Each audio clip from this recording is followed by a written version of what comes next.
misal kalian bisa integrasikan di sini, sebenarnya, storytelling itu dipakai, sebagai sarana dari komunikasi pemasaran, tetapi ada pesan-pesan yang disampaikan melalui narasi yang kalian bangun sendiri, dari merek melalui emosi dan juga harapannya ada keterikatan dengan audiens.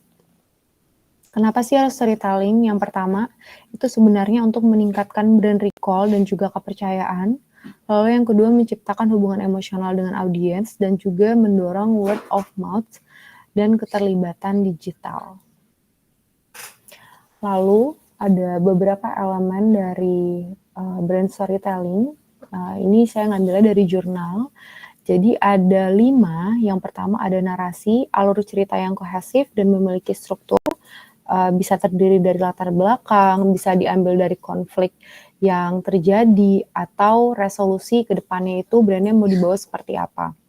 Lalu yang kedua, itu ada tokoh, yaitu kita bisa memilih tokoh utama, bisa mulai dari pendirinya, atau komunitasnya, atau produk itu sendiri juga bisa dijadikan sebagai bahan storytelling.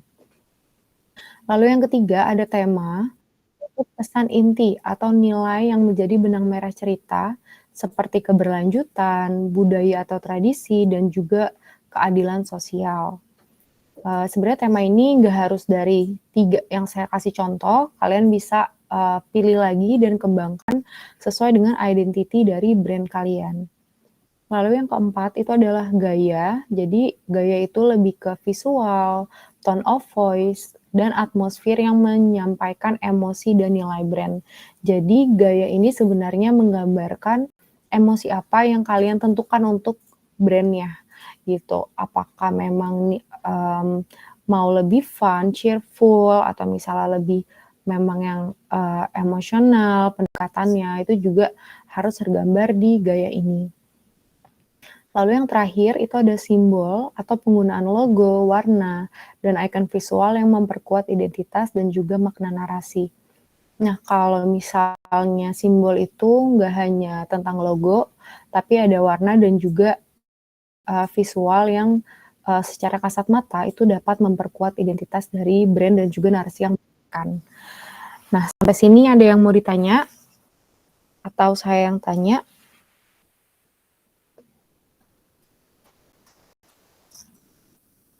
Nggak ada, Mbak. Nggak ada, oke. Sebisa mungkin nih nanti di perkuliahan ini yang bingung-bingung tolong ditanya karena langsung ada tugas individu yang deadline-nya akan ada di jam 1 siang. Jadi make sure kalau kalian sangat paham dan untuk pertemuan selanjutnya saya juga minta kalian kumpulin tugas kelompok ya. Jadi benar-benar dikritisin aja. Nah, di sini ada salah satu brand UMKM namanya Duanyam. Sebenarnya yang dijual itu corporate souvenir, manfaatkan storytelling gitu.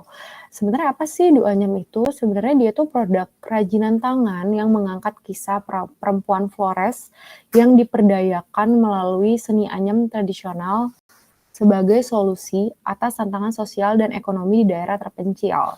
Jadi dari cerita yang mau dibawanya aja tuh udah sangat unik dan spesifik gitu. Dan di sini juga ada masalah sosial yang diangkat dan juga ada tradisinya. Jadi memang kalau udah ngomongin narasi yang diambil sama Duanyam ini narasinya sangat kuat. Ya, kita akan bahas satu-satu per poin-poinnya.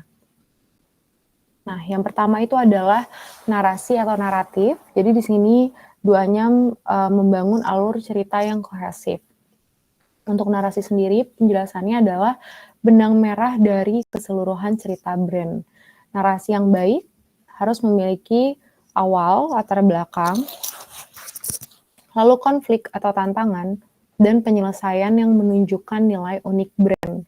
Akan tetapi ini tidak harus selalu ada 3 poin tersebut, tapi seenggaknya kalian bisa memilih dari 3 ini mana nih sebenarnya yang sangat bisa diangkat menjadi sebuah narasi. Contoh, kalian boleh sambil buka Instagram atau kalian udah buka pegang handphone juga, itu kalian bisa cari Instagramnya Duanyam. Jadi Duanyam ini memulai ceritanya dari misi sosial, yaitu memperbaiki kondisi kesehatan ibu hamil di pedalaman Flores, dan ketika menemukan bahwa perempuan di sana sangat terampil menganyam, tapi nggak punya nih akses pasarnya, dan Duanyam itu mulai menjual produksi anyaman sebagai solusi.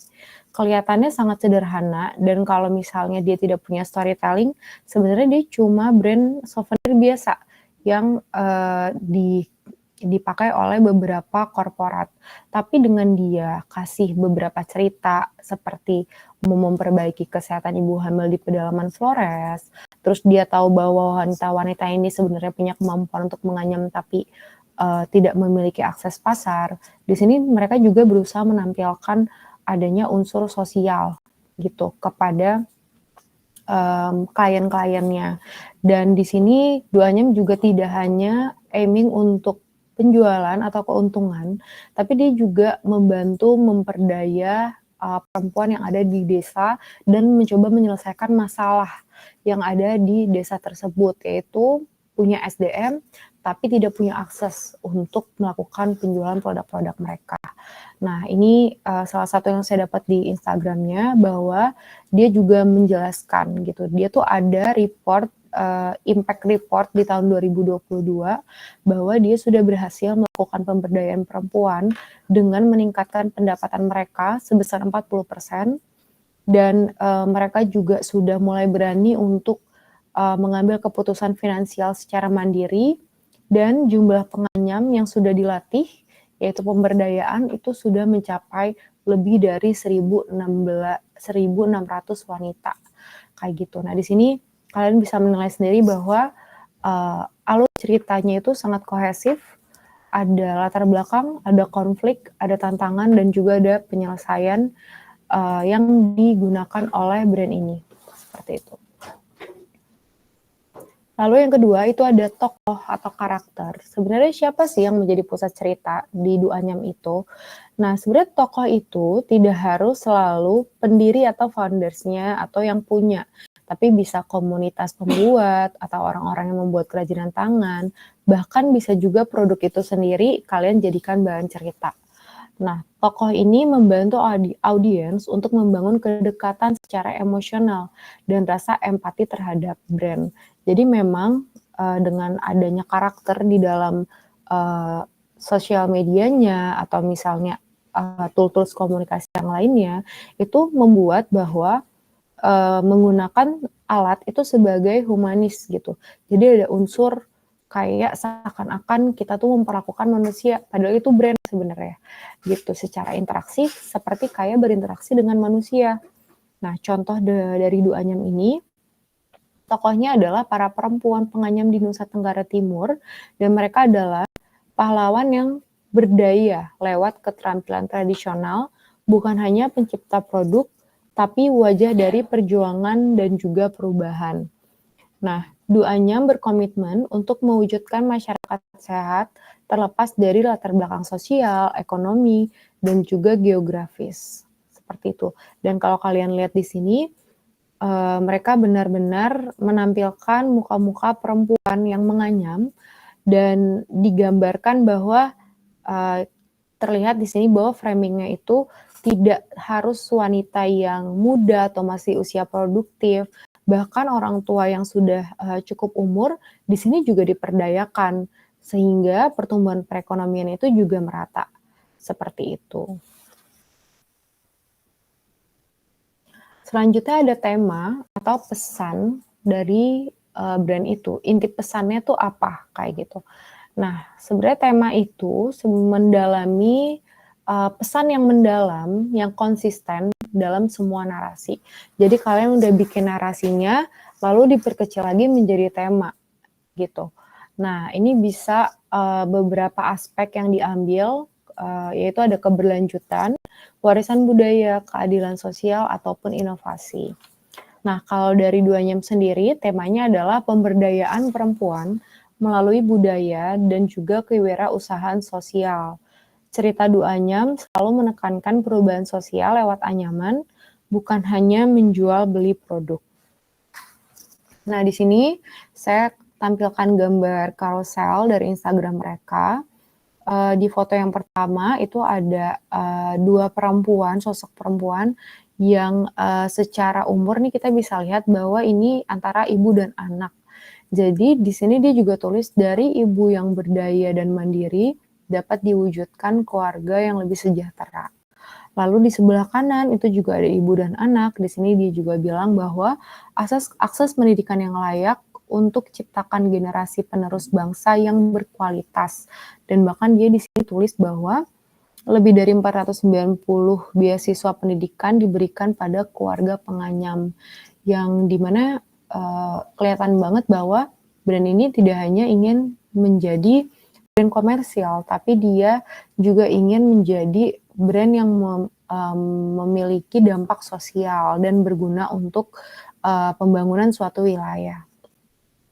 Lalu yang ketiga di sini juga kembali visualnya adalah ibu dan anak, bahwa di sini ada pembekalan edukasi pangan lokal bernutrisi untuk mewujudkan pemenuhan gizi. Dan memang dari sini juga dijelaskan ada angka yang tertera di situ. Ini sangat penting sebenarnya saat kalian bikin sebuah visual lalu ada angkanya. Kenapa? Biar orang tuh notice sebenarnya angka ini tuh adalah angka apa dan dia jadi tertarik baca. Nah, di sini ditulis bahwa ada 6.182 lebih paket nutrisi didistribusikan bagi masyarakat lokal. Dan yang terakhir ini adalah sosok 2 wanita yang dengan caption berikan dukungan dan kolaborasi perusahaanmu untuk turut menganyam kebaikan dalam memajukan kesejahteraan masyarakat lokal. Nih, di sini tuh dia sangat kreatif ya. Dia tahu bahwa kerajinan tangannya tuh adalah anyaman, lalu dia tempelkan dengan message-nya yaitu kebaikan. Jadi mereka gabung menjadi menganyam kebaikan. Dan di sini secara tidak langsung sebenarnya ada soft selling yang diberikan kepada calon klien, yaitu dengan perusahaan lain berkontribusi, itu tuh sama saja mereka sudah memberikan kebaikan kepada masyarakat-masyarakat atau para penganyam wanita yang ada di Flores ini gitu. Jadi memang secara tema mereka sangat spesifik, ada warisan budaya di situ yang berupa anyaman, lalu ada keberlanjutan, ada keadilan sosial juga dengan mereka info ada beasiswa, lalu juga ada paket nutrisi, dan juga ada inovasi yang diberikan yaitu ingin membantu desa ini menjadi lebih maju, seperti itu. Ada pertanyaan untuk sampai sini? Izin Mbak, berarti storytelling itu nggak harus video banget ya Mbak ya? Bisa dijelasin dengan kayak tulisan-tulisan gini aja? Bisa banget. Jadi nggak melulu harus selalu dengan video, tapi dengan gambar dan dengan message yang tepat dan sesuai dengan brand itu bisa banget gitu. Percuma juga kalau kalian udah bikin video bagus, udah bikin foto bagus, tapi nggak ada pesan yang disampaikan di sana. Jadi sama aja, intinya storytelling itu adalah narasi yang kalian mau sampaikan. Elemen-elemen lain itu sebenarnya adalah elemen pendukung. Seperti itu. Tapi sesuai dengan objektif kita ya, Mbak ya? Sesuai dengan objektif yang pengen kita tunjukin gitu. Sesuai dengan brand kalian. Jadi nggak bisa kayak brandnya kecantikan, tapi tiba-tiba pengen teknologi gitu. Bisa teknologi, tapi kalau misalnya itu memang ada di kandungan atau ingredients dari brandnya. Misalnya 7 kali mencerahkan, terus menggunakan teknologi ultra apa bla bla bla, bisa. Jadi memang tetap harus sesuai dengan identity brandnya. Gitu. Siap, Mbak. Makasih, Pak. Sama-sama, Irgi. Oke. Ini ada elemen selanjutnya itu adalah gaya. Jadi ini sebenarnya lebih ke visual dan atmosfer cerita. Nah, seringkali saya temukan di beberapa brand bahwa lebih dulu visualnya dibandingkan ceritanya. Jadi ya orang tahu gitu kalau misalnya oh indah, oh bagus, tapi tidak ada pesan yang disampaikan di sana. Padahal sebenarnya visual itu harusnya menjadi elemen pendukung, bukan elemen utama. Nah, kalau misalnya kita ngomongin dari gaya, itu sebenarnya mencakup tone komunikasi, apakah hangat, inspiratif, berani, atau bahkan ada yang humor juga. Lalu ada pilihan visual, melalui warna dan layout. Mungkin ini kalian udah dapetin di mata kuliah lain juga, saya nggak perlu mendetail. Nah, yang tadi Irgi sampaikan itu adalah media penyampaian, yaitu bisa dalam bentuk video, foto, dan juga teks. Nah, kalau misal kita lihat dari contoh Duanyam ini, dia menggunakan tone yang inspiratif dan juga optimistik, visualnya earthy, alami, dan juga penuh tekstur rotan atau daun lontar, mencerminkan keaslian dari daerah asal. Dan media mereka juga dominan dengan visual, Instagram, video pendek, dan juga infografi sosial gitu. Bahkan visualnya mereka aja kebagi-bagi gitu. Ada yang video pendek, ada yang infografi sosial, ada yang foto karosel, kayak gitu. Jadi memang apapun medianya, sebenarnya yang paling penting adalah message awalnya tuh apa dulu. Lalu kita bisa turunkan visualnya itu sesuai dengan identity brand. Jangan kalian udah tahu logonya warna biru, tiba-tiba kalian pakai warna hijau gitu sebagai pendukungnya, kecuali dia memang merupakan warna turunannya atau misalnya memang ada unsur tersebut di logo yang masih sesuai banget dengan identitas brand dan juga narasi dari storytelling yang mau disampaikan. Kayak gitu. Nah, untuk gaya ini kira-kira apa ada yang mau ditanyakan?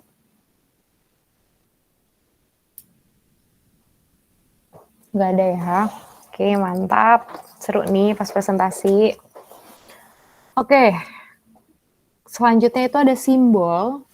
Simbol itu sebenarnya lebih, kalau misalnya kita gaya itu lebih ke visual, atmosfernya, lebih ada unsur message-nya di sini. Tapi kalau kita udah masuk ke simbol, itu sebenarnya lebih ke elemen-elemen lain. Ada logo, warna, icon, yang punya keterkaitan dengan cerita yang diusung. Nah, kalau misalnya kita ngomongin contohnya Duanyam, dia logonya itu di sini dia berbentuk pola anyam yang bersinergi dengan filosofi keterikatan dan juga bekerja sama. Dan ada warna pendukung di visual media sosialnya itu warna natural seperti coklat dan juga ada hijau juga yang digunakan secara konsisten untuk merefleksikan produk yang berasal dari alam. Nah, kita coba membahas lebih dalam terkait dengan brand storytelling dari Duanyam ini, yaitu produk dari Indonesia Timur. Jadi untuk latar belakangnya sendiri, Duanyam itu merupakan brand sosial dari Indonesia yang berfokus pada kerajinan tangan berbasis anyaman tradisional oleh perempuan di pedalaman Flores, Nusa Tenggara Timur. Dan brand ini menggabungkan nilai budaya lokal dengan inovasi desain modern serta misi sosial untuk meningkatkan kesejahteraan ibu dan anak melalui pemberdayaan ekonomi. Nah, masalah apa sih yang dihadapin pas awal-awal foundersnya itu bangun Duanyam? Yang pertama itu adanya kurangnya narasi merek yang kuat dan terstruktur untuk menjangkau pasar urban dan internasional.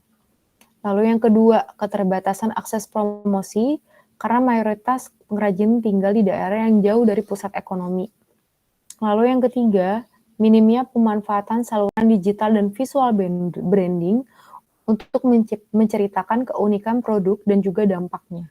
Jadi sebelum kalian mau melakukan storytelling, terus kalian harus membedah dulu nih, oh latar belakangnya itu ini. Lalu yang kedua, masalah yang dihadapi itu apa sebenarnya? Apakah narasinya yang kurang? Apakah udah ada tapi kurang kuat? Ataukah justru akses promosinya yang perlu diperbanyak? Atau justru saluran digital atau visual brandingnya yang kurang kuat? Nah, itu kalian harus cari tahu dulu dan ngobrol sama tim kalian, brainstorm apa kira-kira yang kita lagi hadapin nih untuk masalah brand UMKM yang kalian punya masing-masing. Lalu kalian coba, cari solusinya, solusi yang dikembangkan berdasarkan, masalah-masalah yang dihadapi. Kalau misal dari Duanyam sendiri, yang pertama itu adalah pelatihan komunitas dan penciptaan narasi merek yang berfokus pada cerita kehidupan dan perjuangan para perempuan penganyam. Nah, di sini, saat mereka melakukan, pemilihan solusi, di sini ada pelatihan komunitas dan juga penciptaan narasi merek. Mereka udah tahu bahwa masalahnya adalah, SDM-nya butuh pelatihan dan juga, narasi yang kurang kuat, sehingga mereka memilih bahwa hal yang menarik itu adalah fokus pada cerita kehidupan dan perjuangan para perempuan penganyam. Di sini dia juga berusaha menyelesaikan masalah yang, Desa Flores itu hadapi, yaitu apa? Yaitu banyak nih sebenarnya yang bisa melakukan, kerajinan tangan, tapi nggak ada yang menyalurkan itu, seperti itu. Lalu yang kedua itu adalah integrasi storytelling ke dalam strategi 4P. Yang pertama produk, yang kedua price, yang ketiga place, dan yang keempat adalah promotion. Nah, nanti saya akan bahas sedikit tentang 4P ini, tapi kita coba bedah dulu untuk, kasusnya Duanyam. Nah, untuk produk sendiri, Duanyam itu produk yang dibuat dari daun lontar dengan desain etnik modern. Udah jelas ya produk yang mau dijual apa. Kalau misalnya nggak jual produk, ini bisa diganti jadi service, karena produk itu ada 2 macam, yaitu benda dan juga jasa. Lalu yang kedua ada price, harga disesuaikan dengan nilai sosial dan kerajinan tangan eksklusif. Jadi mereka bukan, menilai dari seberapa sanggup orang ini membeli, tapi justru mereka menilai dari, harga yang sesuai dengan nilai, kerajinan tangan itu sendiri. Dan memang nanti, produknya itu pasarnya justru yang menyesuaikan. Di sini mereka memang lebih fokus ke B2B atau lebih ke, corporate souvenir, seperti itu. Lalu di sini ada place, distribusinya melalui e-commerce, corporate gifting, dan juga pameran internasional. Lalu untuk promotion sendiri, narasi sosial dan budaya yang disebarkan melalui media sosial, website, video kampanye, dan juga kolaborasi dengan lembaga sosial atau CSR perusahaan besar. Lalu solusi yang terakhir adalah penggunaan simbol lokal atau seperti motif anyaman khas. Lalu dia juga pakai nama desa pengrajinnya sebagai simbol, serta visualisasi karakter perempuan tangguh sebagai elemen utama dari storytelling. Nah, ini yang tadi saya jelaskan. Sebenarnya ini adalah konsep dasar dari komunikasi pemasaran gitu. Sebelum-sebelumnya saya udah menjelaskan tentang how to build a brand, terus ada RMC tools apa aja. Tapi kalau kalian mau yang lebih singkat untuk lebih dasar mengenal brand kalian, seenggaknya tuh kalian punya unsur si 4P ini, gitu. Dan ini pertama kali diperkenalkan oleh Jerome McCarthy dan kemudian dikembangkan lagi oleh Kotler dan Armstrong. Pasti kalian sering dengar namanya si Kotler ini.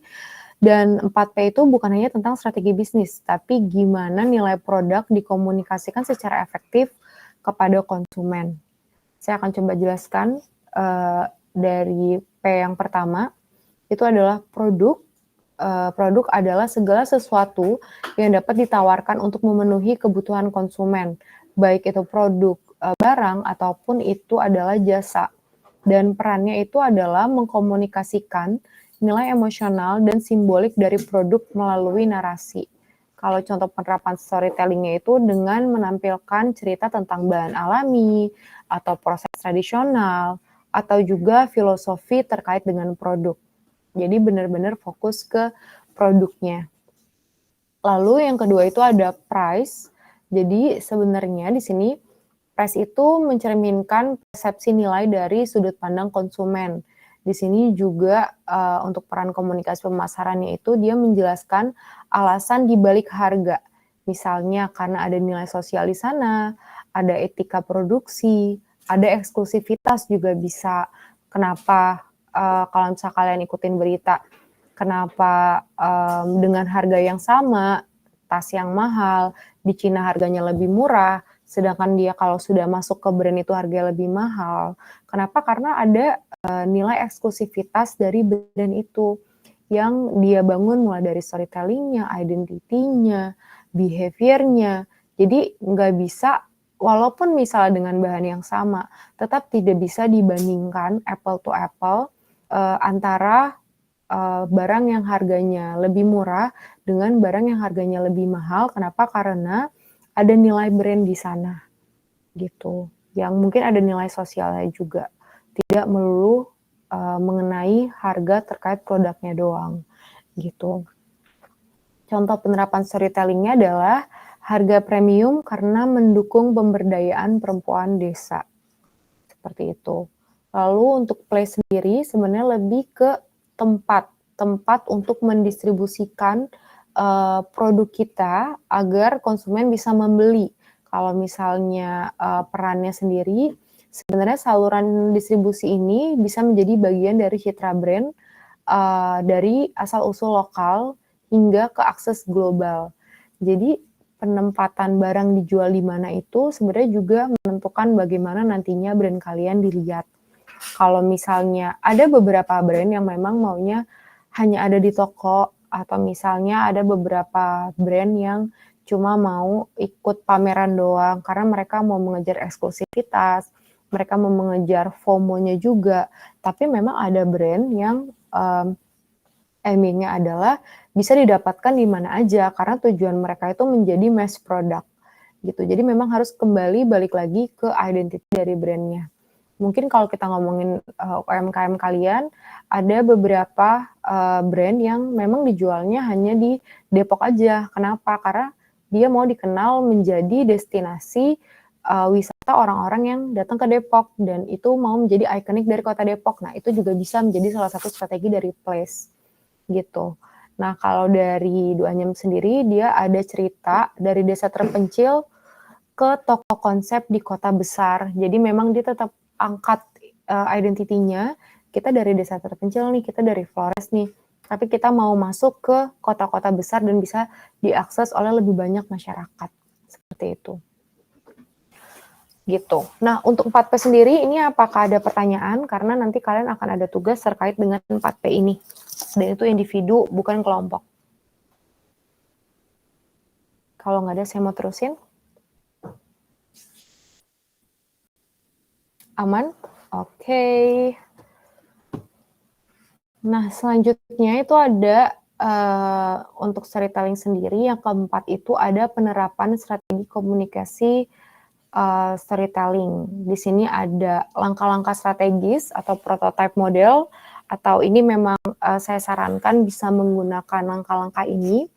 Yang pertama itu adalah menganalisis SWOT komunitas dan produknya. Jadi nggak cuma produk, tapi bisa komunitas. Komunitas di sini apa sih, Mbak? Nggak selalu komunitas yang dipunya oleh brand, tapi bisa juga itu adalah konsumennya. Konsumen itu sangat bisa dijadikan komunitas. Penjualnya juga bisa dijadikan kategori komunitas kayak pengrajin tangannya, atau koki-koki yang bikin masakannya, atau orang-orang yang bikin souvenirnya, itu juga bisa dikatakan sebagai komunitas. Lalu yang kedua, identifikasi elemen narasi yang relevan. Setelah kalian udah tahu SWOT-nya seperti apa, kalian bisa pilih mau menggabungkan apa strength dengan weakness-nya, apa opportunity dengan threat-nya. Nah, itu nanti bisa menjadi elemen narasi yang relevan, yang tadi sudah saya jelaskan juga, bisa menjawab masalah, atau justru ada mau inovasi di sini dari narasi itu. Lalu yang ketiga itu ada integrasi cerita ke dalam strategi produk, harga, distribusi, dan juga promosi. Kenapa? Karena balik lagi, kalian di sini nggak bisa cuma storytelling doang, tapi tetap harus ada elemen terkait dengan brand kalian yang diangkat di sini. Lalu yang keempat, itu adalah diterapkan di sosial